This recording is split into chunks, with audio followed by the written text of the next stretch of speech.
Hello, hello, hello. Happy Monday. Happy Monday. So we are here today. I am Jessica Mitchell, certified health and lifestyle coach. And I have my son Dane with me today. Hi. How's everybody doing? We want you all to come on in. And as you come in, please feel free to share this live. We want as many people as possible to see this live today because this is going to cross the boundaries of gender and age. As you know, many times I'm working with midlife women, but I really want you all to see how important it is to adopt a healthy lifestyle. And one of the things we're going to talk about today is what I would say is breaking generational curses or generational cycles. Many people will call it a curse because of the bad habits that have been passed down to us from generation to generation. And so we're talking about how to break those. So I want to welcome you, Faith Allen. Thank you for joining. Levette 92, thank you for joining. And if you'll give me just a second, I am going to share out this live and hopefully be able to grab some folks to be here on this live. All right. So we are here today again with Dane. Now, this is our third installment, I'd like to say, of us having this conversation because about, I guess, June will be 2 years that Dane started his own health journey. And so we're going to give a little background to how we got to that point and why it was so important. So, you ready, son? Yeah. Okay, good. All right. So we thank you all for being here. And again, share this live because this live is going to really cross gender boundaries since I typically am talking to women and also age, obviously. But this is for families. Welcome, Gary Shaw. Welcome, Hitchcock 5729. And of course, Align and Shine says, hey, to Jessica and Dane. Hello to you, Dana. So I started my health journey almost 20 years ago and lost 65 pounds. And so this was before Dane was born. One of the goals that I had was to get pregnant. And that's actually why I started this weight loss journey. And it worked. I was able to get pregnant. And I thought this was now a good opportunity to introduce my child into what I would call a healthy lifestyle. And so that's really, what my goal was the entire time. However, I do not believe in putting kids on diets. So throughout, Dane's early years and going into those tween and teenage years, these conversations about health were something that we had regularly, but it was certainly not something that I wanted to push on him. So Dane, tell me what life was like for you before starting this healthy lifestyle, this health journey. And even what your pediatrician would say to you. It was okay. I didn't have really trouble or problems, but it was more so about how I viewed myself. So it was like, we would go to the pediatrician, and of course my pediatrician, he was really helpful. It was never a time where he was like, you need to be doing this and need to be doing this. But it was just helpful suggestions and things that he would give me, like tips and things. And I guess I hadn't really listened to it. And even the things that my mom was telling me, I hadn't really listened to it until I wanted to go on a health journey and then really listen and take the heed what they said, which that's really what ended up guiding me and helping me. Okay, great. And one of the things about his pediatrician that we found to be helpful, and I know I've mentioned this, good question. Dana, are you asking me a question about what the pediatrician said? Oh, good question, yes. And welcome, Love It Natural. Thank you for being here. CS on a Mission, thank you for being here. We appreciate having you, and definitely feel free to share this live out with others. And so one of the things I appreciated about his pediatrician is that he's a black male. Dane is a black male. And so given my family history, the family history on his dad's side, it was very, very, very important that Dane did give attention to his health. And that's something that we talked about. When your child is small and they're one size, and as they get older, Dane started getting into husky clothes. And I remember you know, he was stocky and it's like that's football material, you know, but not maybe when you're 6 or 7. And that's when the doctor really started talking to us more. He did not ever go for putting Dane on a diet, but I appreciate that, taking our family history into consideration and the fact that Dane was a black male, we're looking at a predisposition for heart disease, obesity, high cholesterol, high blood pressure, all of these things. As you all know quite a bit probably about my family history and my sister's death from a heart attack. And so my doctor, of course, or Dane's pediatrician, was aware of that. So he never talked about putting Dane on a diet, but he did talk with Dane, with me there, and even privately, probably from age 8 or 9 up, about even reading labels. What were some of the other things he talked about? Something stands out to me about Oreo cookies. Yeah, I remember he said that about Oreo cookies, because there was one time we went, and I don't know how we got on the subject, but I think we might have mentioned, like, at the store I was asking for them or something like that. He was like, yeah, Oreo cookies, they're good and everything, but when you check on the label in the back, which I didn't even understand till much later, just how much one Oreo, contains of everything. There's a lot of stuff in every food that you have, and when you look at a label, you can really grasp just how much they have, how much material is really in them. So it's like when we went to Dr. Batai, there were certain things, of course, looking at the labels. He gave me suggestions. My mom walked, and he suggested that I go on walks with her, which sometimes I did, but sometimes I just hadn't put the effort in to go try, and I didn't really get the full benefits of it. Didn't see any results since I wasn't, and then kind of gave up on it after a while. So yeah, and that's a cycle that many of us adults have gotten in over the years. It starts when you're young. My first diet was when I was in high school, and I did lose weight, but I gained it back because it wasn't a nutritious way of addressing my health. And so, this starts young. This is why we wanted to have this conversation, because being able to break some of those generational cycles, that's going to start young too. I also want to welcome, I am Nancy Jones. Thank you so much for being here.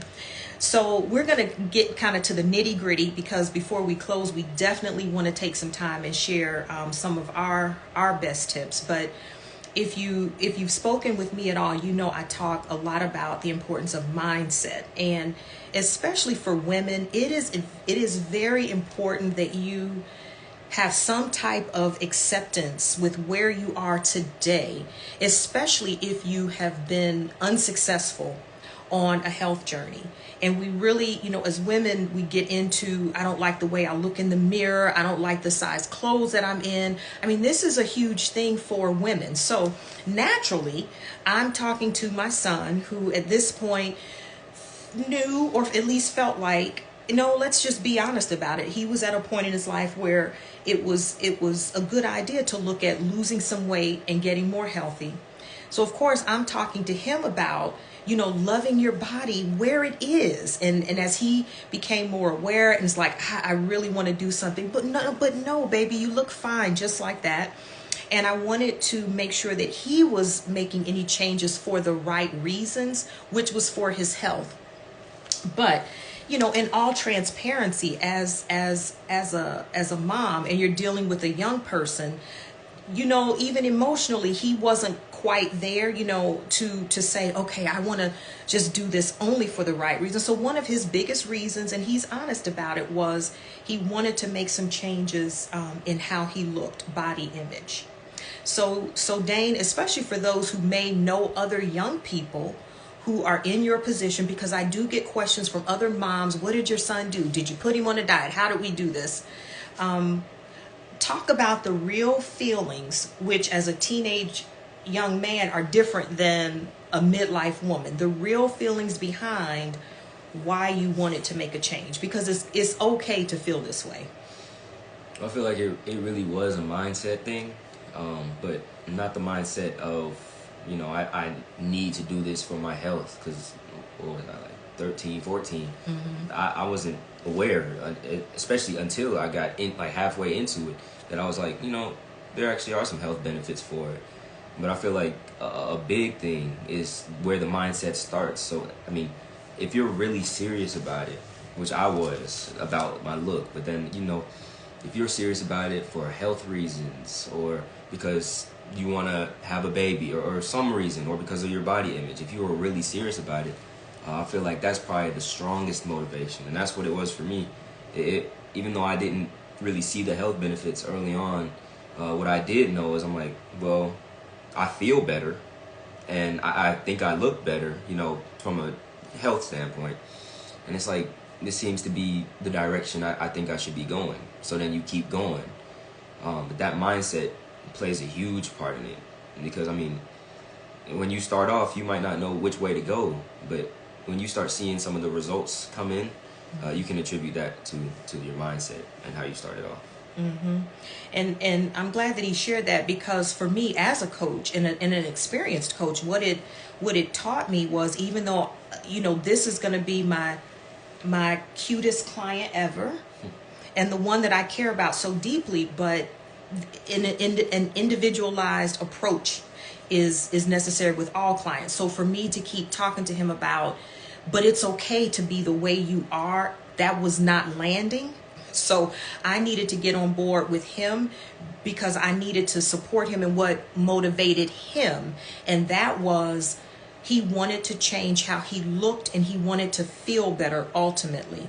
So since there will be some young people and teens that see this, just speak briefly on the dynamic even at school. And I mean, this is transparent because we do not do body shaming, but I want him to talk about some of the dynamics at school with children that are viewed to be unhealthy. Yeah, and I know this is a safe space, but not all places you can say the same about. And school is probably one of the most likely places where you'll see, you know, body shaming, you know, racism in some form. You know, it's all, everything's there. It's just where you are and how much and how potent it is.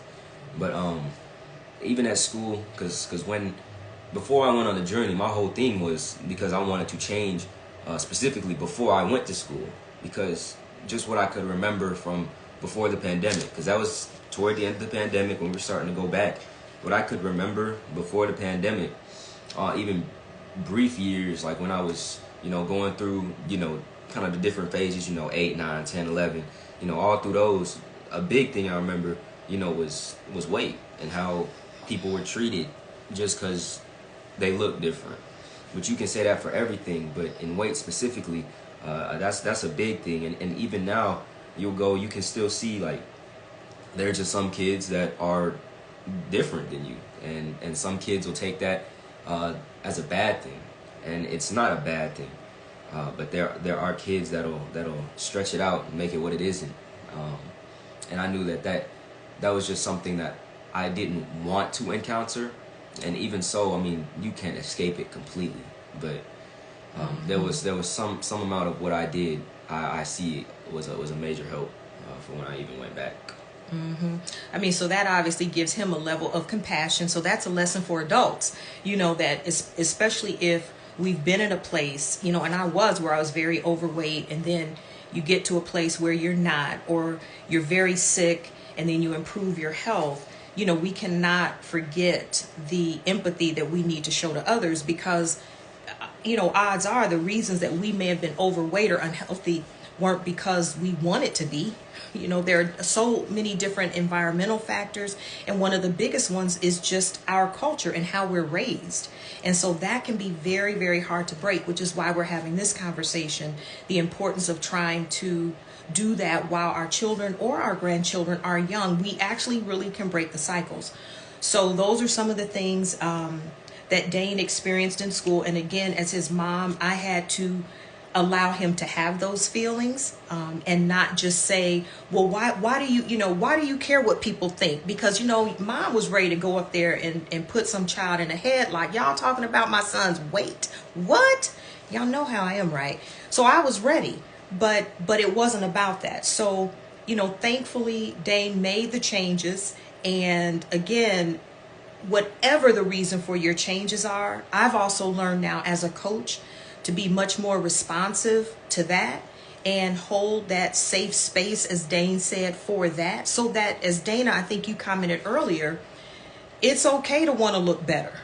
When we look better, what that does to our self-confidence is wonders. And once that self-confidence starts raising, then we start to have even a more realistic view of ourselves and of our body, our body image. Okay, so couple of things, and then we're going to get to some of the tips that we both have. Dane, what has been the result? Well, first of all, let's remind everyone what actually happened. Dane went to his 15-year appointment, which was June, almost 2 years ago. So Dane will be 17 in June. And I don't know, Dr. Bataille said the same thing he had been saying for about the past 6 or 7 years. And what happened when we left that visit June of 2022?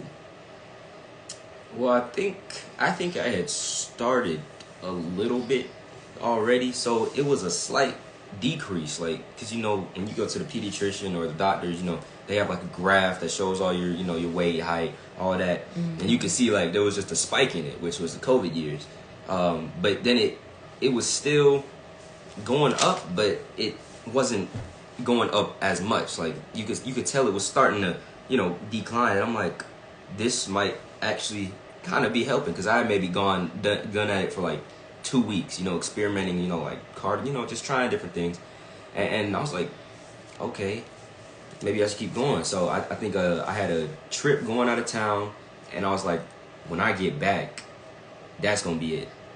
So when I got back, all I can remember, it was like the trip. I even tried not to go as overboard like I would on other trips, and I remember when I came back, I'm like, this is it. And that's when I just changed it. I was like, I need to do this before school starts. School started August. It was June, end of June. I was like, I have a month, and it turns out a month you can really do a lot. And that visit, it really helped me to see that what you're doing, it is helping. Even though it might take time to see changes, even though it might take time to see changes on a scale, what you're doing, building up to like all the tiny little changes you make, all of those help you in huge ways that I didn't even know before. Okay, so then from the standpoint of a scale, which we're not slaves to the scale, because I was still giving him all my tips and tricks. Like, don't go overboard. Make sure what you're doing is sustainable. Don't overly restrict. We had all those conversations, but how much weight did you lose? Probably from when I wanted to start initially to the doctor's visit, it might have been 2 or 3. And then from after I got back to Ohio, which was middle to end of June to August, it's probably about 22 in total. So I usually say that because I think, yeah, that seems about right. About 22. And then what's been the total? In total from that point to now, about 40, maybe. Yeah. So, I mean, that's pretty substantial at this age, and he's been maintaining it because the bulk of that weight loss was in those initial few months. So we're looking at over a year of maintaining this weight loss, and I'm really, really proud of him. Let me just back up because a few folks came in, and if you're still here, I just wanted to welcome you, Joshe, Project 225, and then Carol Loves Nature, thank you for joining, and Cassandra, thank you for joining here as we have this conversation about how we can break generational cycles. So I'm most proud that he's been maintaining it. As you know, that's what I'm all about. I mean, anyone can do anything, especially something that is restrictive, can do anything and see some results. But the question is going to be, is it sustainable? And so, we have adopted what we call a holistic lifestyle, where we're addressing things not just from diet and exercise, but we're going to still talk a little bit about that. But I'm sure you all can imagine just how thrilled I was to have my initial road dog with me on this journey, because this is the conversation that we had for many years. And as I said, even as a health coach, it was his pediatrician that helped give me even some of the verbiage, because he says, you're going to push him away, especially with your background. You're going to push him away, because I had this thing about soda, because he came out of the womb never drinking soda and juice. But grandparents, and I would get so angry about that. You know, he would go visit either of his grandmothers and then come home with like 2 liters of regular soda. Like, we don't drink that in our house, you know. So it was a matter of finding some balance for me. But now as we shift to what some of the results have been and why, and then some tips. Let's just talk about water real quick. Let's talk about this soda thing, because I'm crazy about soda. I mean, it's just, to me, one of the worst things that you can have. And so, you know, even diet soda. But anyway, I digress. Tell me this thing about you and water now. I don't even know when it started, but you get, you know, maybe a couple weeks, maybe a month into your progress, you know, when you start, and you realize that like water is way more powerful than you realize, and compare it to anything else you can drink. There's literally nothing else that's purer than water.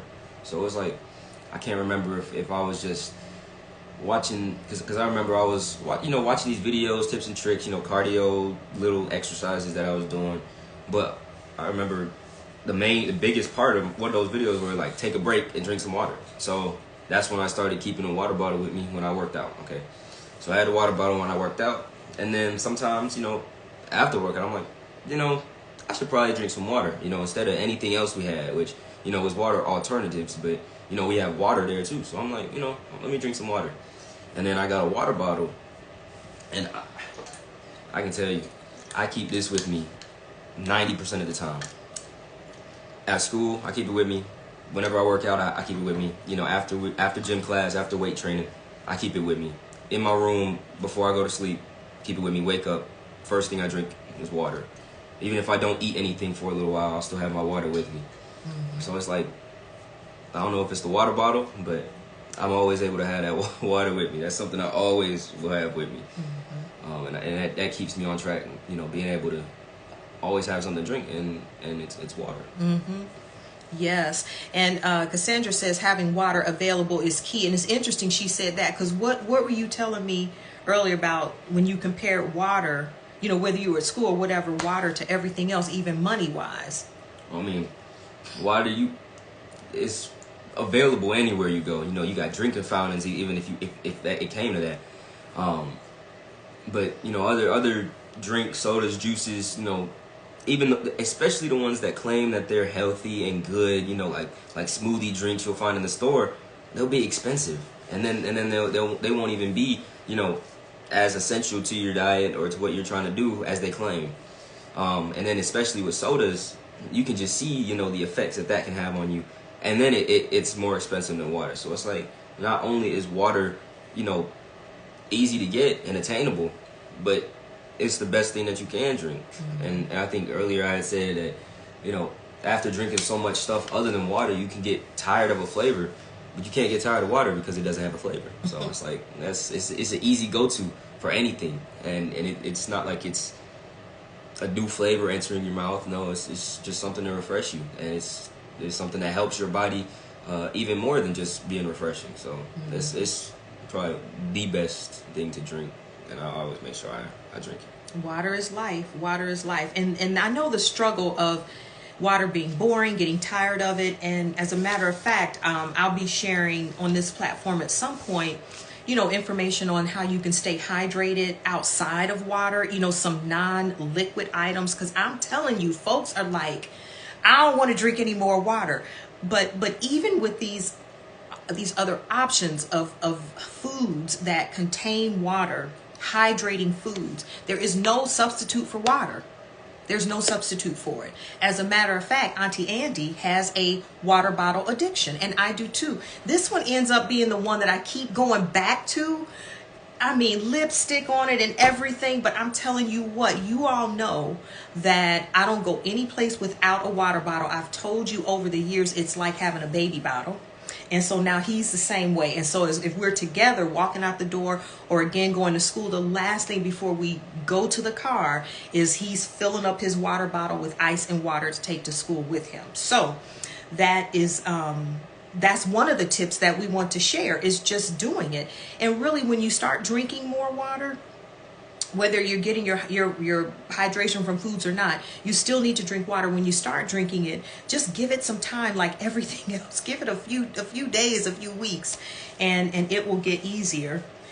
Now, what do you think, Dane, then, or what would you say were some of the other results? Because we're going to talk a little bit about the exercise too, the diet, how you were eating, but specifically that water. How do you think it helped you? What were those other areas you mentioned? Well, I know my sleeping schedule was better, and I can attribute that to, it's a whole lifestyle. You go to bed earlier, wake up, you try to have a better routine, sleep routine anyway.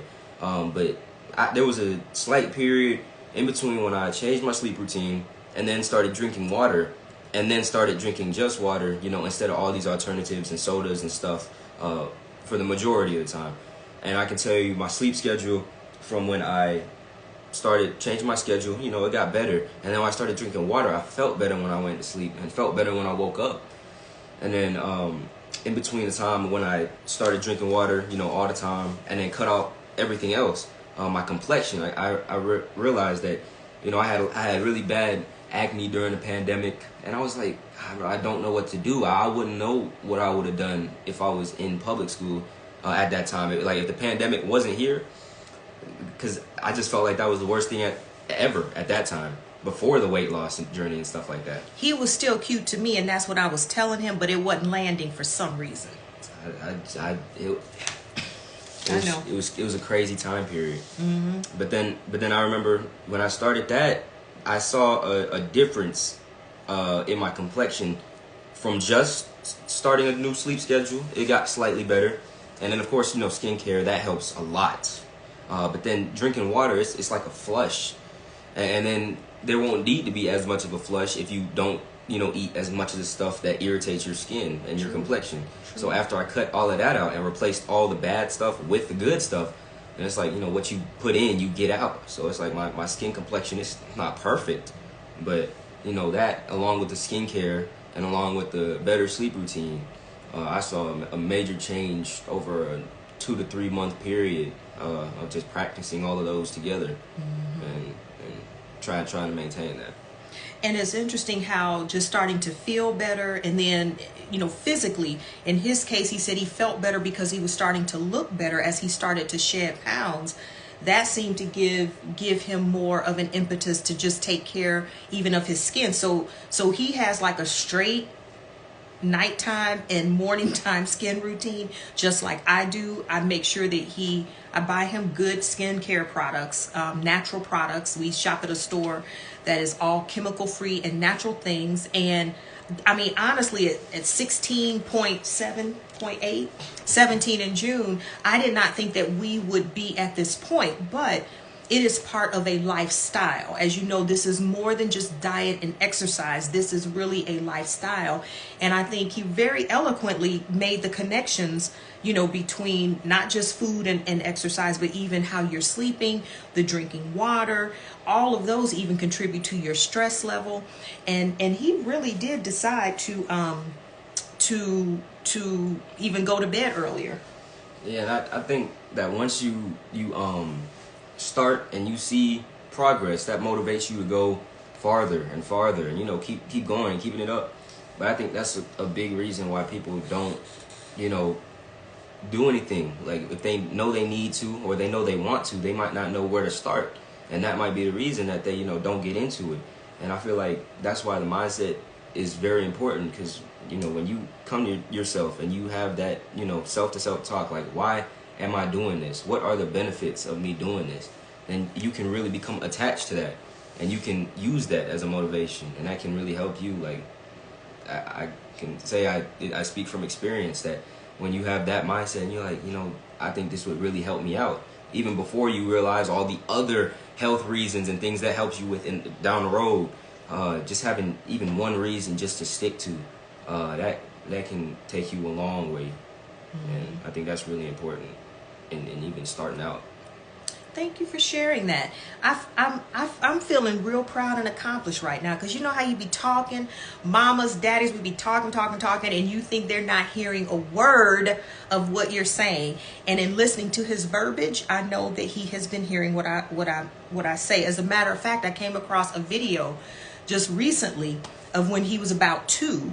And I, as a health coach, I'm working at home coaching clients, and I videotaped him giving people my email address. Now he was barely talking, but he would say my email address and then say at gmail.com.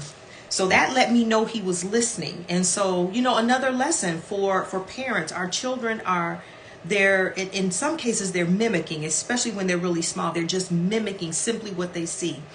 But as they get older, they're really just looking at your example. They're starting to put things together, and how we view our health, you know, how we view the importance of breaking those cycles is how they will view it. And so we really want to be conscious of what we say, what we do, body image, attitudes toward food, all of that. It's never, ever, ever too late. So I want to just go back, because we're going to close soon. We're right up at 30 minutes. We're going to give just a couple of tips yet on food and exercise for teenagers. But I did want to go back and welcome Chat with Jason, if you're still here. Lois Hallow joined. Chris D, thank you all for coming. And I'm so sorry if we missed any of you all, because we really appreciate the support.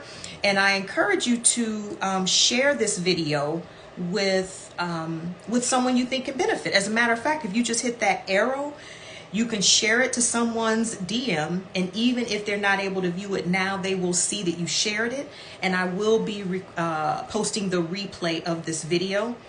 I saw Cassandra mentioned this about drinking water. I know it is not easy, and that's why I do have some options for women. You know, very hydrating foods, some that you wouldn't even think are that hydrating, but there's no substitute for water. But the thing is, just start with drinking it more consistently, because of course, as coaches, we start with 64 to 80 ounces a day, and that can be overwhelming. And if you have any certain particular health conditions, that might be too much. But start with just having it consistently every day, or maybe consistently with every meal. And then if you're like Dane and me, it's like this craving, and my craving now has been for years. I started my health journey 20 years ago, and this past 20 years, every single day, I just crave it. I used to have the fancy water bottles. At this point, I don't even care what it's in. I will drink tap water if I have to. And I know that's a whole nother conversation of the dangers in tap water. But as Dane said earlier, water is free. So, you know, staying hydrated. So we talked about that. We talked about sleep. This is a holistic approach. But realistically speaking, we don't put kids on diets. I do not believe in that, even as a health coach. So Dane, what were some of the adjustments that you made in your eating schedule to be able to actually shed those pounds? Well, I remember we went to the store like one of the first times. It probably wasn't the first time, but one of the first times, you know, when you're like in it and you're like, okay, now we need to start finding things that we can substitute in and out. It was just a matter of finding things that I liked, because growing up, my mom would buy me these little containers of food, and it was like it was called a P3, and it's like 1/3 of the section is like ham or meat or some form of that, and then the second section is cheese, and then the third section is peanuts. And I was like, well, these are, you know, they still exist, and I loved them. But then the price, you know, you're like, okay. But what we did, we found an alternative for the price and the food that I was eating by just buying the ham in bulk, buying the cheese in bulk, and then buying the peanuts in bulk. And then not only is there more for less money, but it was something that I really enjoyed eating. And I still eat that to this day. Every single day, I at least make sure I have a little bit of P3. So it's like that's one of the biggest things. And you know, there's some stuff that you have to decide whether you're just gonna substitute or cut out. And some of the cutting out would be, you know, like chips and soda and things of that. Mm-hmm. But then some of the substitutions would be like fruit, and, you know, bringing in some you know, bananas and some avocados here and there. Instead of soda, you know, drink water and stuff like that. If you don't like water, you know, find some water alternatives, you know, things that aren't as high in sugar and high, you know, and but as an alternative to water, so it's still water. And then the biggest thing is just figuring out what you need to substitute or drop. And when you find that, and you find that you're reaching your calorie goals, and the things that the goals that you want to achieve based on that, then you'll realize that might be where you need to be, and that those substitutions and those things you dropped might be what you need to keep in their place.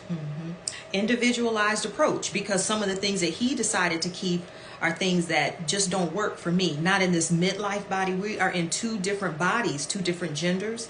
But again, I had to pull back and give him the space to make some of those decisions, because all in all, he's making very, very healthy decisions. And as you know, I'm the queen of substitutions, which is why we have so much cauliflower rice.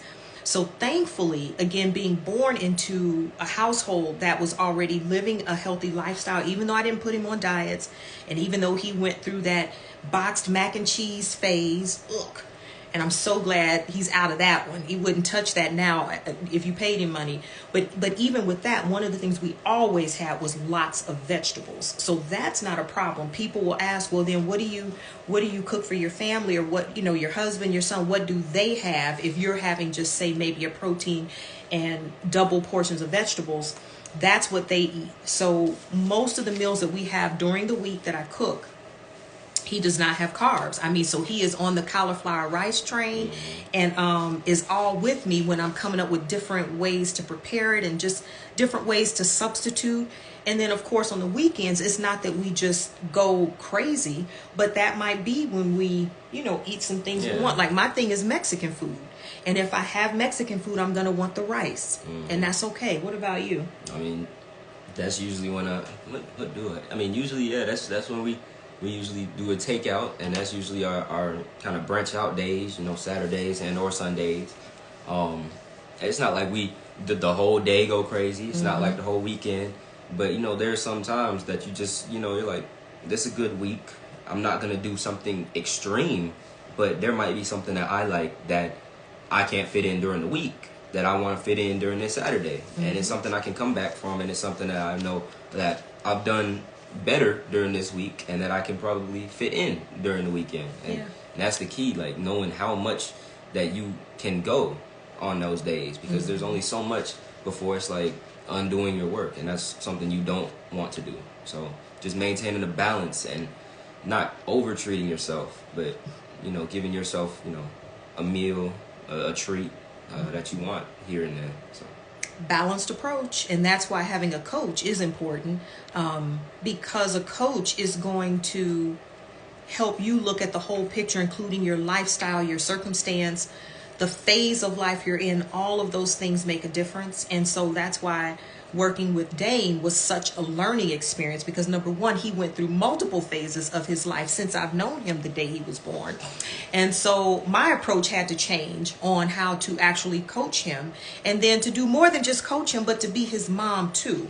And that's why partnering with his pediatrician, who was a black male, was just so beneficial, because he got it.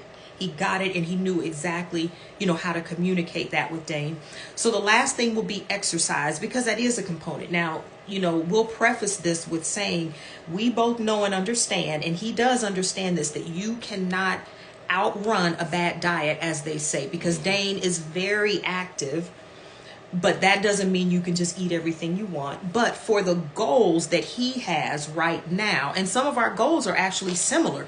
He's enjoying all these muscles popping out, and I'm enjoying just maintaining some muscle mass at age 52. So tell us about how your exercise was when you started, and then kind of where things are now, even based on your classes at school. I think exercise was probably what I started off with first, because I think it's easier, like, look up a little 15-minute workout on YouTube versus, jumping in and changing your whole diet and what you're eating immediately, because you kind of have to ease into that. But, exercise is something you can really start doing wherever you are, whether it's just like taking more walks around the store, wherever you are, whatever you're doing, there's some form of exercise you can do, even if it's like just sitting down. Maybe it's just standing up from time to time, and that even would be better, on your back and everything. But when I started out, one of the biggest things we had, which is probably one of the biggest reasons that I kept going, because not only was it extremely helpful, but it was fun too. We had a rower, and I just remember 2-3 days a week be down there, like Tuesdays, Thursdays, and Saturdays or Sundays, and I would just be down there just rowing. And it's like, you know, once you get in the flow, it's like you just you're just able to just, you know, it becomes fun, and you don't view it as an exercise. It's just like a nice relaxing experience, and you know you're getting the benefits of it, you know, and you can see how many miles you do. Yeah, it gets harder after you go, but it was a really good tool to use. And even other than that, you know, just using weights, you know, more, and doing more cardio. I remember when I used to start, when I was going down there like every day. Half my time spent down there would be on the road, and the other half would be, you know, just doing laps around the basement. And those laps, those were times that I could just listen to music and just run, instead of, you know, I didn't have to go out on a trail. You know, we have it on the basement. Of course, everybody has their own preference, so a trail would be better for some people. But I was okay in the basement just doing laps. You know, there are certain, you know, things on the ceiling I would jump and try to see how high I could get, you know, if I could like touch them, and, you know, things like that. And just having fun with it, because I feel like exercise would be like a chore, just like a job would be like a chore, unless you enjoy it, or unless you find something good in it, in some of what you're doing, and then it can become bearable and something that you not only realize is helping you with your health, but is, you know, kind of relaxing or fun to you. So it's like that's really what helped.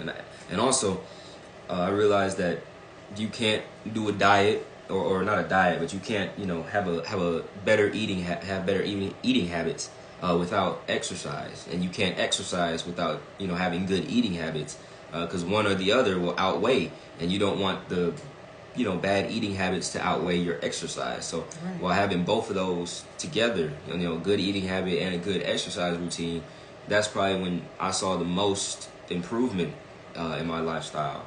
And it was just something I was like, okay, this is really where it starts to work. And I see what, you know, all the people, you know, who say the cliche, you know, you have to have good exercise and you have to have good eating habits. It really works. And I thought it was just talk, you know, or just easier for them to say just because they did it, and they were just, you know, healthy and all that. But it really does work. Yeah. So it is a more holistic approach. Diet, exercise, and as we've already talked about, which is why we started with that, because we wanted to kind of put things in priority.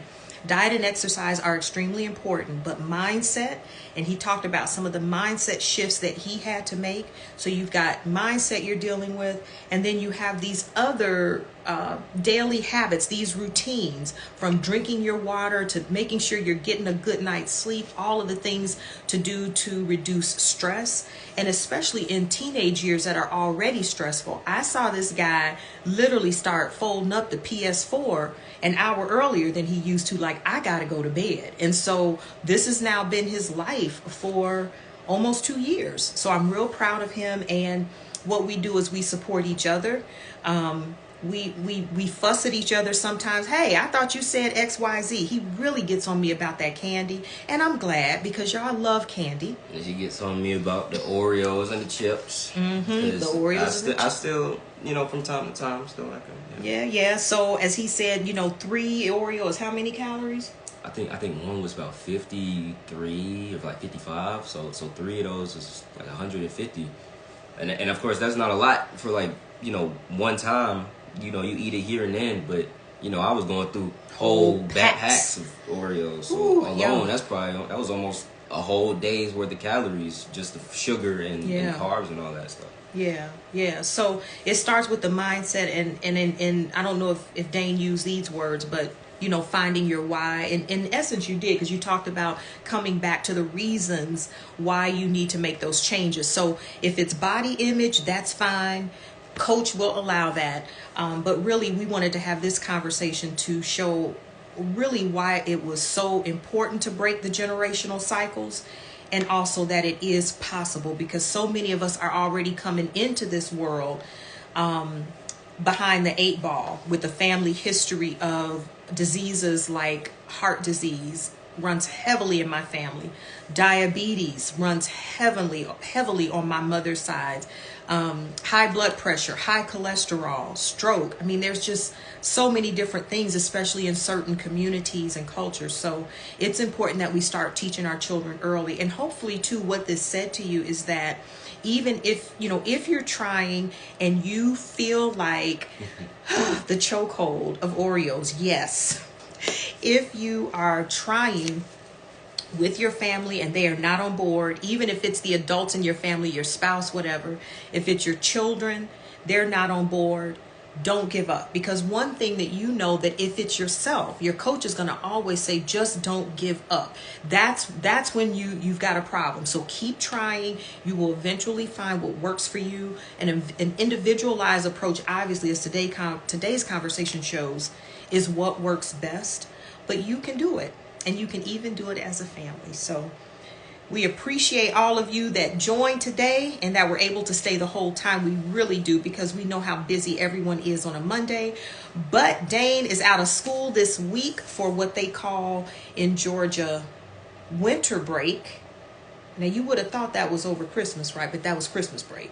This is winter break. So they are out for the week. So we figured we would take advantage of today and jump into my audience and share his story. So thank you again for coming, everyone. We appreciate you being here. Anything else you want to say? No, thank you. Thank you all for joining and seeing us. Yes, and for your comments. It was so encouraging to have everyone here, and we hope you have an amazing rest of the day and week. Yeah. Bye.